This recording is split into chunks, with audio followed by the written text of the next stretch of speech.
Over a week ago, I made a video where it was the first time I was getting into experimenting flipping laptops. And I'll put the link to that video up here if you guys haven't seen it, where I picked up all the components for pretty cheap, where I got the laptop itself for 70 Aussie dollars, then I got a charger and also a battery, and it ended up totaling about 120 Aussie dollars for everything. And then I tried to flip it with an asking price of 380 Aussie dollars. Now, the first bit of news, which coming back on this experiment, was really good. I got an offer of 360 Aussie dollars and I took it. However, there's much more to the story with laptops than I realized, and it comes in the form of these batteries right here. So exactly what happened with this E7240, and is flipping laptops a good idea? Let's discuss.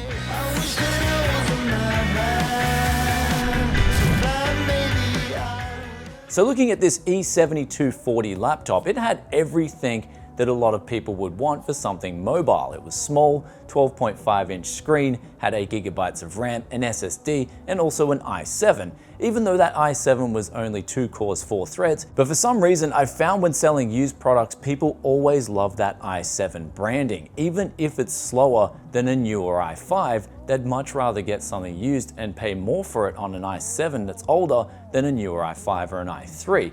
So that's the power of that marketing right there. However, the problems with this E7240 laptop start to span in the form of these batteries right here. I got this one off eBay, it was brand new, it said it was a good replacement battery for this laptop. However, upon installing it, everything seemed okay initially, where I was getting a charge out of it. However, when I went to flip it, the person then said this battery doesn't work, so they'd unplug the power cord and then the laptop would just switch off. And I said to them, wow, that's pretty bad, because I always guarantee my stuff when I sell it. And so I just told them to bring it back to me. And then when I got it back to the studio here, I indeed found that this battery here was just absolute garbage. And then I spoke to a few people who have done laptop repairs and also other people who flip laptops. And they told me, yes, you always have to make sure, especially with a Dell laptop, that you get either a replacement OEM battery or an OEM certified battery, and that the people who are mass producing these batteries have tested them extensively with Dell laptops. Because for some reason, even back in 2013 or 2014 when this laptop was released, they put software actually in the BIOS chip that checked for a genuine OEM battery. And if you didn't have a genuine OEM battery, it would then block that battery from charging properly and cause all sorts of issues. It's even a problem if you don't have a genuine adapter, apparently. So what I then set out doing was I immediately put open a return for this battery right here. And it's actually funny because after I do this video, I'm actually going to run down to the post office and return it because it's crap. And in the meantime, I got a genuine Dell OEM battery that was in very good condition for 35 Aussie dollars. And I got that in, put it in, and it charged all the way to 100%, absolutely fine. And then I reflipped the laptop for 340 Aussie dollars. So the experiment ended up working out really well, to the point where I do want to experiment more with laptops, but it does make me wonder what other potential problems are out there. So if you are getting into this laptop game, or you do want to buy a used laptop, some things to look out for are definitely with that battery and charger. Make sure they're either OEM replacement certified or they are actually OEM parts themselves.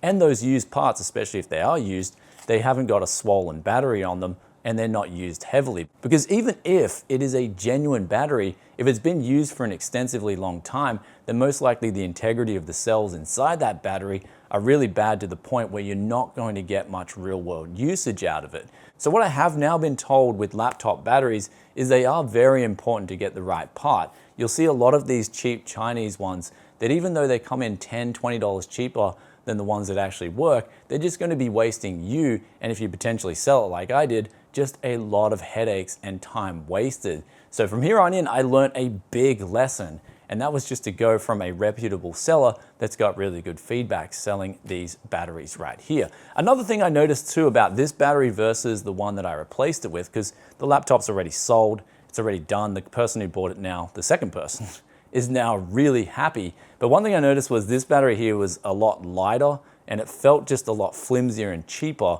than the genuine Dell OEM replacement that I got.